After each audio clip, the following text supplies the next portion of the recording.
Welcome everyone. Here is a figure. Okay, it is basically distance versus time curve. Distance is represented in kilometer and time is represented in hour. The figure shows the distance versus time graph for the three objects A, B and C. A, B and C. Study the graph. Answer the following questions. Which of the three is traveling fastest? Traveling fastest means it is talking about the speed. And what is speed? The speed is, we know that the speed is distance divided by time. Divided by time. So, how it is related here? Distance by time. Distance by time means here it is basically says it is talking about the slope of the curve. So, if I say here the B reaches the 12 kilometer, it covers this 12 kilometer. What is the time taken by it? It is around slightly greater than that of the 1.2 kilometer. If now I am talking about C, it takes slightly greater than that of the 1.6 hour, and it is about A.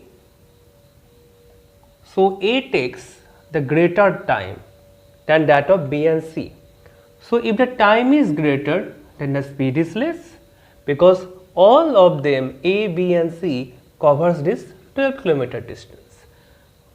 All of them have the finishing point at that level.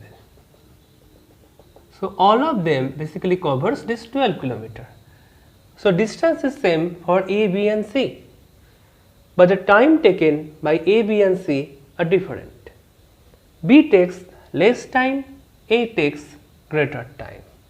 So, the speed of A is less than that of B and C is in between it. So, if I just try to write down, speed of A is less, the speed of A is less, after that the speed of C, and after that the speed of B. So, the speed of B is greater, speed of A is less, and speed of C is in between this. But without any calculation qualitatively, if we just try to understand just by observing the graph, you just see that which have the more slanting, just like if this is the slanting of it, it is slightly slanted here, okay, it is not steeper than that of it, this B is steeper, and here also A is less steeper than that of C. So, which one is more steeper? B shows more steeper. So, the curve which is steeper, okay, that possesses greater velocity, okay. So, depending on this, we can simply say that which of the three is traveling fast? Obviously, B is traveling fast. Next question is, are all three ever at the same point of the road? If all of them are at the same point of the road, then this curve will intersect, all the curves will intersect at a point. Just look at this particular point. Here B and C meets, okay. At that particular time, B and C meets each other. After that, just look at that particular point. Here A and C meets with each other. Just look at this particular point. Here B and it is A, so B and A meets each other. So, these points basically tells that around 0.4 hour to 0.8 hour, in between this, here it is C and it is B, B and C meets here, and this is around in between 0.8 to 1.2, here A and B meets with each other, and this is basically C and A. So, just greater than 1.6, A and C meets each other. So, it never happens that A, B and C meets, all of them meets each other, okay. So this is not happen anywhere, because if this thing will happen, then all the three curves will meet at that particular point. How far has C travelled when B passes A? How far has C travelled when B passes A? When B passes A, let us think. B and A, when B passes A, here, this is the B passes A, where B and A meets, this point. How far has C travelled? After that, what is the distance is travelled by C? So C is somewhere also here. C is somewhere here. So if I try to elongate it to the distance axis, okay, so it will intersect here, okay. So it is slightly greater than that of 8, and what is it? Let us check it out. It is 8 and it is 12. 1, 2, 3, 4, 5, 6, 7. So there are 7 divisions. 12 to 8, that means we can say the 4 kilometer in between this. So 4 divided by 7. Okay, that means each division counts this. Okay, so when B passes A, that means this point, at that time C is at that particular point. Okay, so after that, how many intervals left?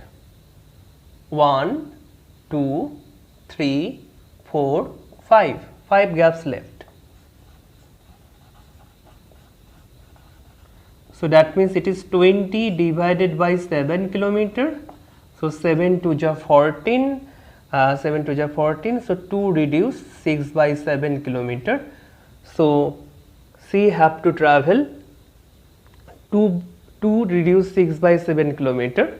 After that, how far has C travelled when B passes A? After that, C travelled 2 reduce 6 by 7 kilometer to cover this 12 kilometer. How far has B travelled by the time it passes C? So we have to check it out when B passes C. That means here B, just see, B and C intersects here. So if I just elongate it here, how far has B travelled? After that, we have to check it for B. So how many gaps are there? We know each gap basically counts 4 by 7. So 1, 2, 3, 4, 5, 6, 7, 8, 9, 10, 11, 12. So for it, it is 4 by 7 into 12, that is we can say 48 divided by 7 kilometer. 7 5 ja 35, 7 6 ja 42. So it is 6 reduce 6 by 7 kilometer that B have to travel to reach the destination 12 kilometer. So if I just insert which of the three traveling fastest, the answer is B. Are all of three ever at the same point on the road? No intersection is there. So we can say the answer is never.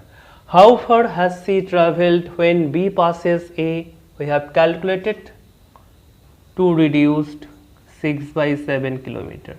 How far has B travelled by the time it passes C? After that, B has travelled 6 whole 6 by 7 kilometer. Okay, so this is the thing. But after that, if it is asked that how far he has travelled, so you have to just subtract it. Okay, you have to just subtract this, then you will get the answer.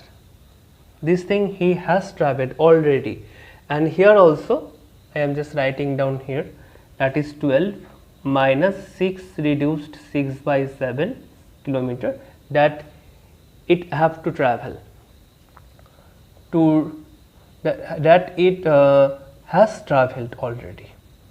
So if I just try to understand what it is, then we can say it is simply 9 whole 1 by 7. You check it out, I think it is okay. And after that, here it will be 5 whole 1 by 7 kilometer. Okay, This is the numerical figures, you just check it out, but the concept is this thing. So thank you all of you.